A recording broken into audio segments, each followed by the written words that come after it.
آج آپ مجھے مبارکباد دے رہے ہیں، آپ کا بہت بہت شکریہ۔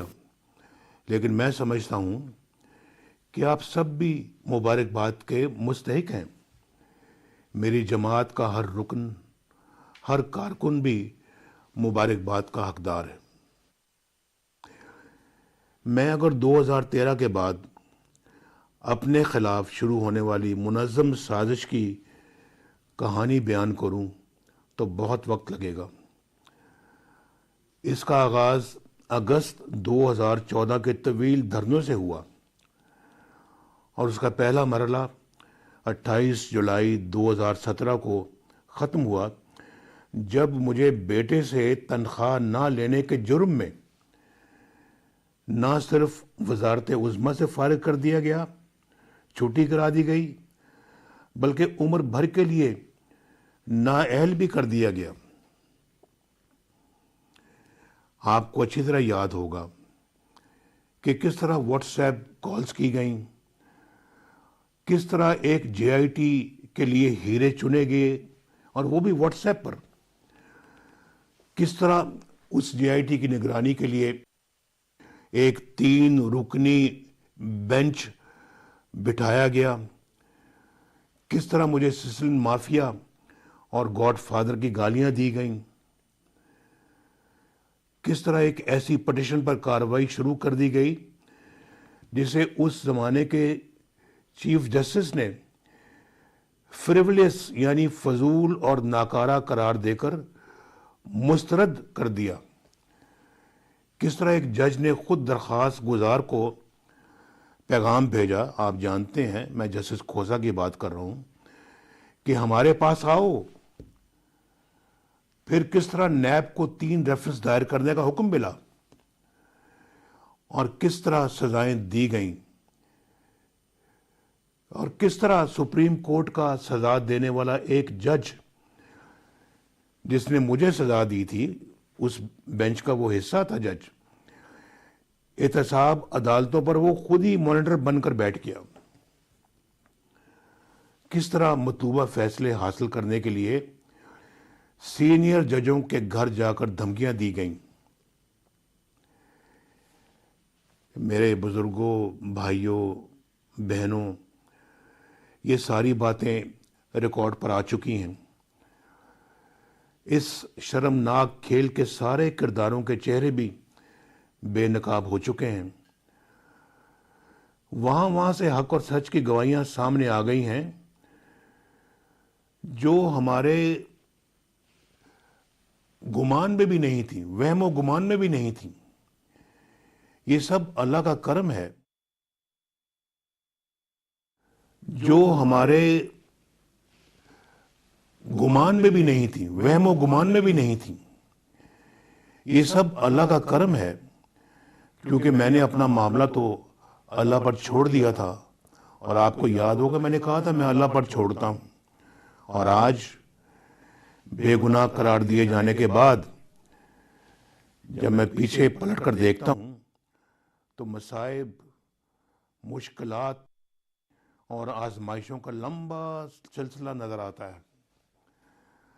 میں طویل عرصہ جیل میں رہا، اپنی بیٹی کے ہمراہ سینکڑوں پیشیاں بھگتیں، الزامات تھوپے گئے، گالیاں کھائیں، کردار کشی ہوئی، لیکن میرے یہ زخم ہر روز تازہ ہوتے ہیں کہ میں اپنے والد محترم کی میت کو کندھا نہ دے سکا، میں اپنی والدہ محترمہ کا تابوت قبر میں نہیں اتار سکا، میں زندگی کے ہر لمحے میں سہارا دینے والی اپنی اہلیہ کے ساتھ وقت نہ گزار سکا جبکہ وہ اس دنیا سے رخصت ہو رہی تھیں۔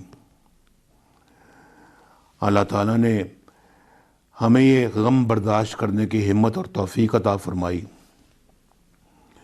آج بھی میری یہی دعا ہے کہ اللہ تعالیٰ ہمیں یہ ناقابل تلافی نقصان برداشت کرنے کی ہمت اور توفیق دے۔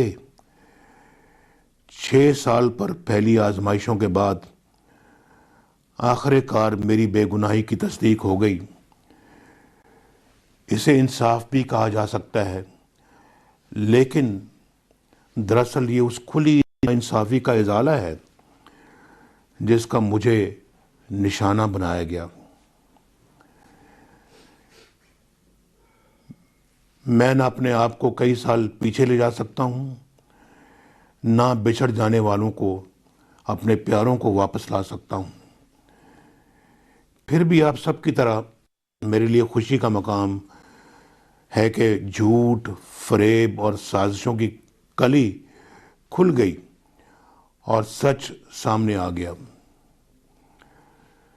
لیکن میرے وطن کے باسیوں، میں مسلسل 6 سال سے یہ بات سوچتا رہا کہ مجھ سے دشمنی کرنے والوں نے میرے پاکستان کو کیوں نشانہ بنایا؟ میرے عوام کا کیا قصور تھا، ان کو کیوں نشانہ بنایا؟ چلیں کسی لاڈلے کو لانے کے لیے مجھے ہٹانا، جھوٹے مقدمات میں پھنسانا اور سزائیں دلوانا ضروری تھا، لیکن پاکستان کو کس جرم کی سزا دی گئی؟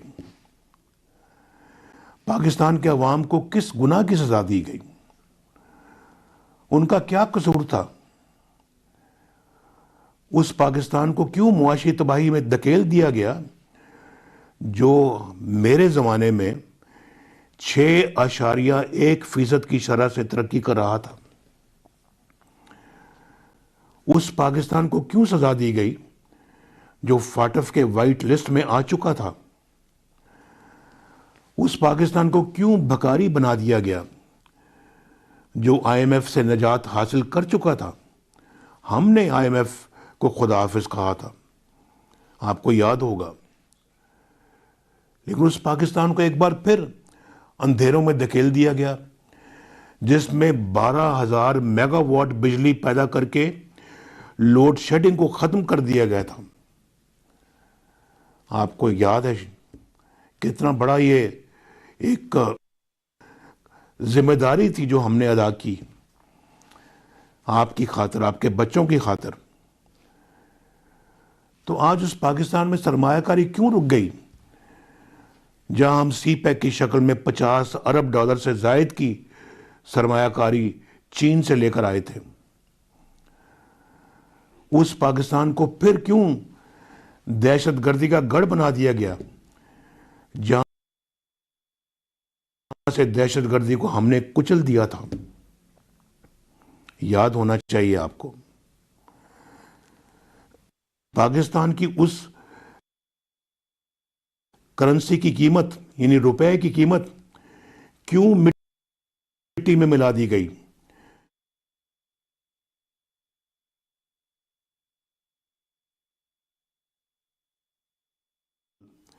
انگارے کی طرح سلگ رہا ہے کہ آپ کا کیا قصور تھا؟ آپ نے ایسا کیا گناہ کیا کہ آپ کو مجھ سے بھی زیادہ شدید، مجھ سے بھی زیادہ سنگین سزائیں دی گئیں؟ کیوں آپ کو تاریخ کی سب سے خوفناک مہنگائی کا لقمہ بنا دیا گیا؟ مجھے پتہ لگنا چاہیے کیوں 3 اور 4% کی مہنگائی کو کیوں 40% تک پہنچا دیا گیا؟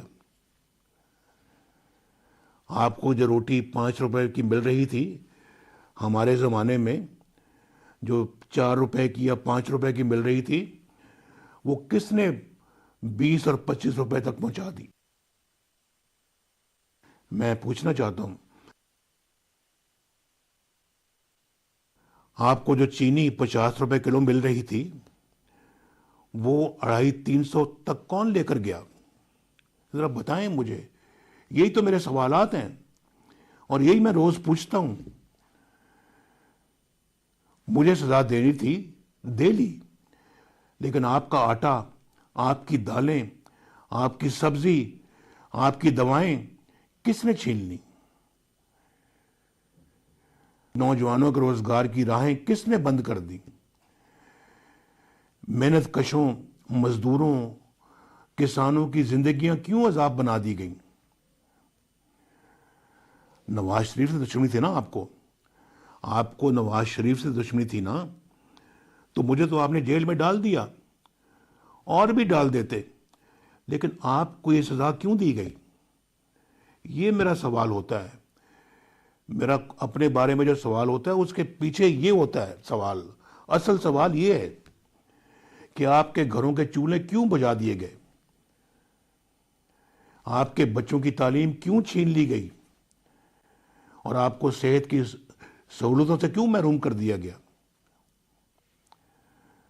اللہ تعالیٰ کا شکر ہے کہ اللہ تعالیٰ نے مجھے سرخرو کیا، میرے سب مقدمے جھوٹے نکلے، فراڈ مقدمے نکلے، جعلی، فیک، اور عدالت نے مجھے ہر الزام سے بری کر دیا۔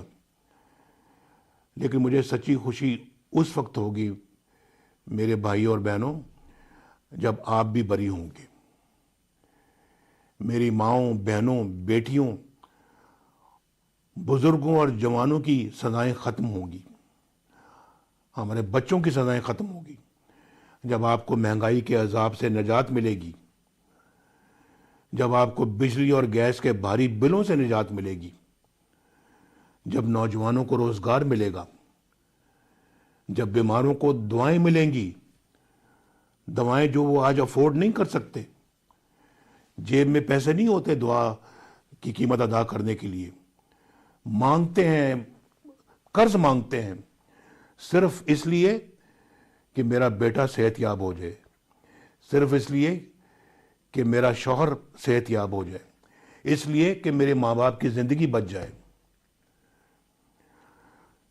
یہ حال ہو چکا ہے، اور ہمارے زمانے میں دعائیں مفت ملتی تھی، مفت علاج مفت ہوتے تھے۔ جب خواتین کے حقوق کا تحفظ ہوگا، جب آگے بڑھتا، ترقی کرتا اور عوام کی خدمت کرتا ہوا پاکستان آپ کو واپس ملے گا، تب مجھے اصلی خوشی ہوگی۔ آپ جانتے ہیں کہ نواز شریف خواب نہیں دکھاتا، سبز باغ نہیں دکھاتا، جو کہتا ہے اللہ پر پختہ ایمان کی بنا پر کہتا ہے الحمدللہ، اور اللہ بھی اس کی مدد کرتا ہے، اور میں الحمدللہ جو کہتا ہوں اللہ کے فضل و کرم سے اور آپ کی دعاؤں سے کر کے دکھاتا ہوں۔ 1990 میں اللہ نے میری مدد کی، 2013 میں اللہ نے میرا ہاتھ تھاما، مجھے کبھی اچھے حالات نہیں ملے، لیکن جب بھی مجھے اقتدار سے فارغ کیا گیا، میں الحمدللہ پاکستان کو کئی گنا بہتر حالت میں چھوڑ کر گیا، اور آپ گواہ ہیں اس بات کے۔ تو میرے اہل وطن، مجھے اپنی سزاؤں سے نجات کے لیے عدالتوں سے رجوع کرنا پڑا، جج صاحبان سے اپنی بریت کے فیصلے لینے پڑے۔ آپ کو کسی عدالت میں نہیں جانا، آپ خود عدالت ہیں۔ آپ نے کسی جج کو درخواست نہیں دینی، آپ خود جج ہیں۔ انشاءاللہ مجھے معلوم ہے کہ آپ 8 فروری کو اپنی ججمنٹ ضرور سنائیں گے، ایک خوشحال پاکستان کی، ایک ترقی یافتہ پاکستان کی، اور آپ اپنی ججمنٹ سنائیں گے، اپنی بریت کا فیصلہ آپ خود کریں گے،